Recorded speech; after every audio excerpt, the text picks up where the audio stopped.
Hi, my name is Bill, and today I'm going to be showing you how to replace the door handle on your dryer. The reason why you might have to do this is because the door handle is broken, damaged, or missing. For this repair, we'll be using a putty knife.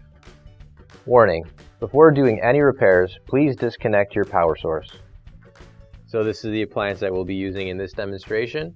It's a GE. Keep in mind yours at home might look a little bit different than what we've got here, but the same techniques should still apply. So here's the handle on our dryer, and we're going to be replacing that. So in order to get it off, I've got this putty knife right here. And in order to get the handle off, gently put the putty knife between the door and the handle right there. And that'll pop out the tab. And then we're going to do the same thing on the bottom here.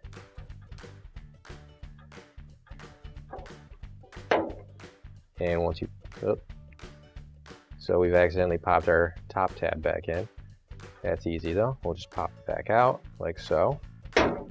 And then you can just pull it and it will pop right off. Now you can grab your new OEM replacement door handle. If you don't have one already, you can find it on our online store. So we've got these tabs on the back of the door handle right here.